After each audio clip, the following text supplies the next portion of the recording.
افریقی معاہدے کا حصہ بننے کا مطلب یہ تھا کہ جاپان کو وسائل کی فراہمی بلا واسطہ اٹلی اور جرمنی کی مدد کرے گی، اور اس کے بعد جاپان پر مزید پابندیاں عائد کر دی گئیں۔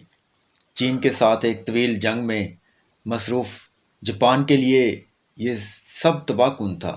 اپنی بقا کو درپیش خطرات کو سمجھتے ہوئے جاپان مستقل متبادل کی تلاش میں تیزی لایا، اور اس سلسلے میں جاپان کا سب سے واضح اور بڑا ہدف جنوب مشرقی ایشیا بنا، جو معدنیات اور تیل کی دولت سے مالا مال تھا۔ 1940 میں یورپ میں جرمنی کی کامیابی کے نتیجے میں فرانس اور ڈچ نو آبادیاتی یتیم ہو چکی تھی، یعنی ان کا کوئی والی وارث نہ تھا، اور اب یہی نو آبادیاتی کالونیاں جاپانیوں کی توجہ کا مرکز تھیں۔ جولائی 1941 میں فرینچ انڈو چائنا پر قبضہ کرتے ہوئے جاپان کو شاید معلوم تھا کہ جنوب مشرقی ایشیا پر بڑے پیمانے پر حملہ امریکہ کے ساتھ جنگ کا سبب بنے گا۔ اسے فلپائن، برما اور مالیہ جیسے اہم اہداف کو کامیابی کے ساتھ فتح کرنے کے لیے کافی وقت اور حکمت عملی کی ضرورت تھی، اور جاپان کے مطابق پیرل ہاربر ہی پر حملہ واحد طریقہ تھا جس کی مدد سے جاپان اس خطے میں اپنے عزائم میں کامیاب ہو سکتا تھا۔ جاپان توقع کر رہا تھا کہ بحر الکاہل میں امریکی بحری بیڑے کو تباہ کر کے جاپان وہ وقت حاصل کرنے میں کامیاب ہو جائے گا جس کی اسے وسائل پر قابو پانے میں اشد ضرورت تھی۔ امریکہ بالکل تیار نہ تھا۔ حقیقت یہ ہے کہ اس زمانہ میں جنگ کے بڑے پیمانے پر توقع کی جا رہی تھی، مگر سوال یہ تھا کہ اگر جنگ متوقع تھی تو امریکہ کیوں تیار نہ تھا۔ اس جنگ کے دوران گردش میں آنے والی افواہیں آج بھی کہیں نہ کہیں سننے کو مل جاتی ہیں۔ ان تاریخی افواہوں کو تاریخ کے مورخ زندہ رکھے ہوئے ہیں۔ انہی دعووں میں سے ایک یہ ہے کہ در حقیقت صدر روز ویلٹ کا دل جاپان کے ساتھ جنگ کرنے کو مچل رہا تھا، مگر وہ امریکی غیر جانبداری کے اصول کے ہاتھوں مجبور تھے، اور غیر جانبداری کا چوغہ اتار پھینکنے کے لیے انہیں کسی ٹھوس وجہ کی ضرورت تھی۔ لہذا انہی دعووں کے تحت صدر روز ویلٹ پر الزام عائد کیا جاتا ہے کہ انہوں نے جانتے بوجھتے جاپان کی جانب سے پیرل ہاربر پر ہونے والے متوقع بڑے حملے کی خبروں پر کان نہ دھرے، اور دراصل وہ چاہتے تھے کہ جاپان کی جانب سے کچھ ایسا ہو کہ انہیں امریکہ کو جنگ میں شمولیت کی وجہ مل جائے۔ 1941 میں امریکہ جنگ کے لیے تیار نہیں تھا۔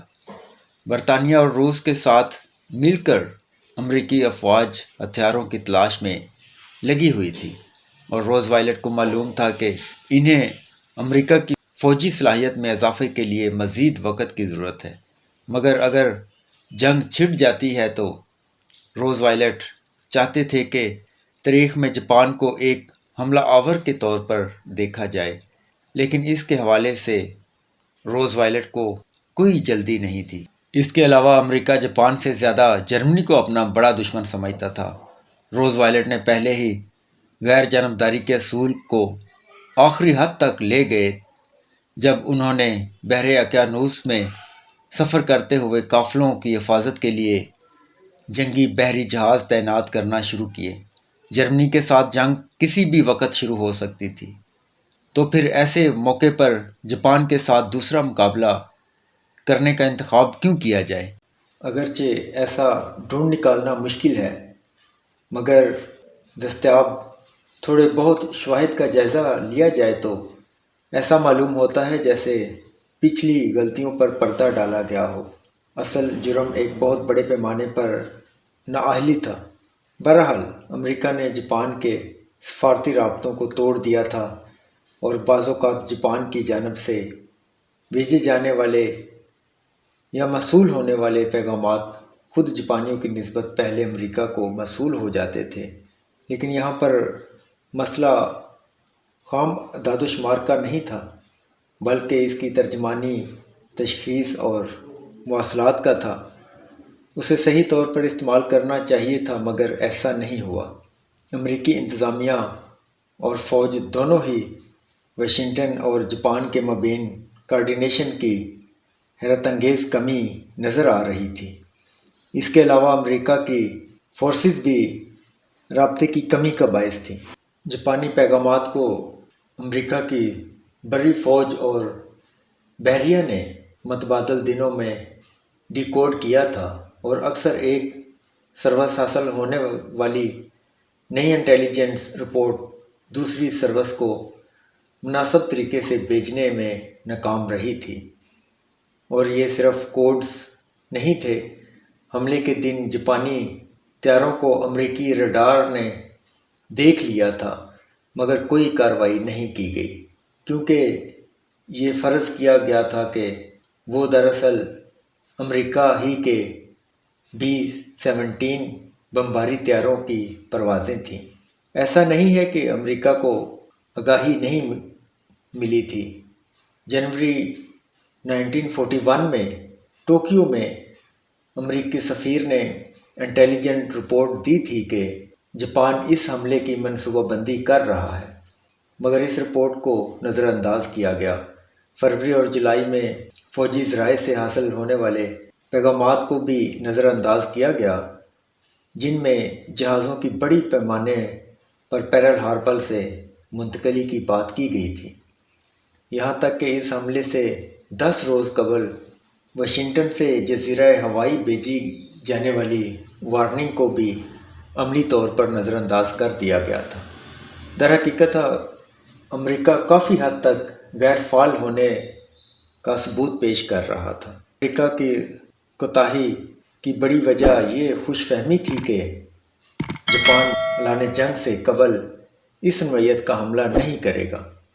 دوسری جانب جاپان کی تاریخ کے مطالعے نے یہ ظاہر کیا کہ قبل از وقت حملہ کرنا جاپان کا معیاری آپریٹنگ طریقہ ہے۔ جاپان کیا کر سکتا ہے، اس پر توجہ دینے کی بجائے امریکہ صرف یہ اندازہ لگاتا رہا کہ جاپان کیا کرے گا، اور پھر ثابت ہوا کہ امریکہ نے غلط اندازہ لگایا تھا۔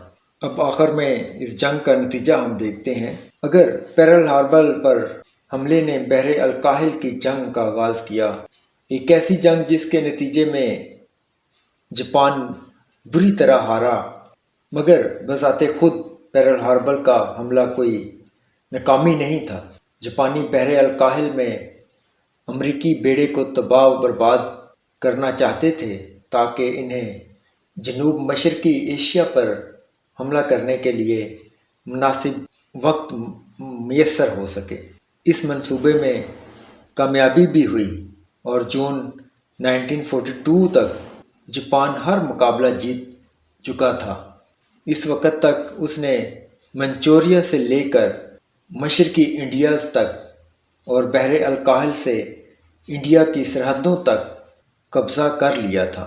در حقیقت پیرل ہاربر پر حملے نے جاپان کو ایسا کرنے کا موقع اور وقت فراہم کیا تھا، تاہم جاپانی حملے کی بنیادی مسئلہ منصوبہ بندی تھا۔ اگر جاپان نے بحری بیڑے سے آگے حملے کرنے پر توجہ مرکوز کی ہوتی اور ساحل پر اہم جگہ اور تیل کے ذخیروں کو نشانہ بنایا ہوتا، تو وہ امریکہ کا اس سے کہیں زیادہ اور دیرپا نقصان کر سکتا تھا۔ 7 دسمبر کے حملے میں تباہ ہونے والے بحری جہازوں میں سے صرف 3 ہی ایسے جہاز